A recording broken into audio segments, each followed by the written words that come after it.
You shouldn't rely solely on your stabilizers to make sure your travel trailer doesn't wiggle around. Welcome to Two Camping Gurus. If you like camping in the great outdoors, you are in the right place. Stick around to the end of this video so we can show you how you can get your free ebook and pre-trip checklist to make sure you and your rig are ready for the road. Now, let's get into today's content. Now, of course, this only is going to work with a tandem axle travel trailer. Now, this is actually a utility trailer, but I still want to demonstrate what you can do to help minimize wiggle and shake inside your travel trailer. We're converting a school bus, and so this will not work for that application. But if you have a tandem axle travel trailer, there's a better way to help make sure your rig stays balanced and stays more stable. Now, you do have the stabilizer bars and jacks that will go down, but they're not designed to carry the weight of the vehicle, so there's still weight on your wheels, on your axles, that can actually cause wiggling, when you move around in there, because there is some give in these no matter what you do. Now, this is not going to solve everything,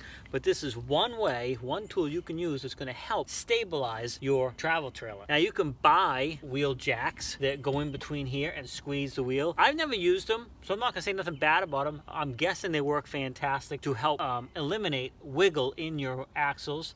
And then, of course, they have the kind that squeeze. Now, mine here, this one here, I designed these a little bit different because lots of times you see they're both the same size and they pinch the wheel somewhere in this area here. Well, the closer these are together, the less strength they have to stop the wiggle. So when I designed this one, I designed it so one of them's up much higher, so it's got a lot more, it's gonna have to really push the weight of the vehicle, you moving around inside. It takes a lot more energy for it to cause wiggle. So these I found are much stabler, and these are very easy to make. So if if you're trying to save a little bit of money and you want to make some, these are just made out of 4x4s here. Mess around with the angle for your particular rig. They're all going to be different, but I designed one much smaller. It lands in this area here, and this big one that lands right up here high. And all you do to put it in, you just slide it in like this, and then this one goes in like that. That's really all there is to it to get it in there, and then you just want to tighten it down. So I got the this long shaft here, and I use a ratchet wrench to make it a lot easier and a lot faster. And then you just basically gonna crank this thing down. So you don't want to over tighten these. It really is kind of hard to. If you got the surface cut here right, that it's covering most of the tire, you'd really have to crank it down pretty hard to damage the tire. But it is possible. So you don't want to reef these things down so they're so tight that they're distorting the tire a lot. That's why it's good to have a lot of surface area coverage, so it's really grabbing quite a bit of the tire. But you can snug them right up. You can see there is really no distortion yet in these tires.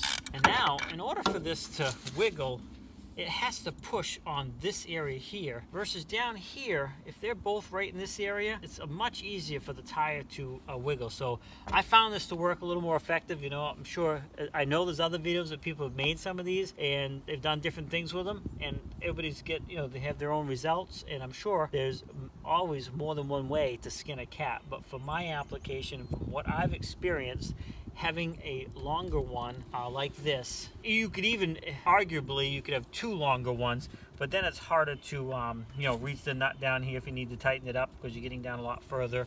So I messed around with a couple different things, but this here, I found this setup seems to work the best for me, and that's really about all there is to it. It locks right in there, and they don't wiggle nearly as much as they did before. You cannot get that to go. And incidentally, if you could put a pin, you could drill a hole in the shaft above and below, and you could put a lock in there, and that would help you lock your rig down too, so it can't be stolen as easy. So it does serve as another purpose, a second purpose. But again, I just cranked that down there. That is snug, tight. It's not going anywhere, and it's definitely going to cut down on the amount of wiggle inside the RV, or in this case, utility trailer. So if you are trying to get a more stable living space in your tandem axle travel trailer, either invest in a set of wheel jacks that can stabilize your wheels, or make yourself a pair. I'll put a link to a couple in the description, but I can't endorse them or not endorse them because I haven't had them. I don't have any.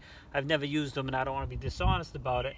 I'm guessing they probably all work pretty good. But do your research. There's other people out there that have done videos on them, and I think they're fantastic. I just don't have a need for them, so I'm not going to buy them. But I do think they are a great tool, but you can make it relatively easy. Now, another use for these is if you have to, when you put your RV away, if it's parked on a hill or something like that, it's going to give you more stability so that your travel trailer won't roll. So, and I would definitely encourage you to have a set on both sides, you know, one on this side and one on the other side. It's going to give you the maximum stability.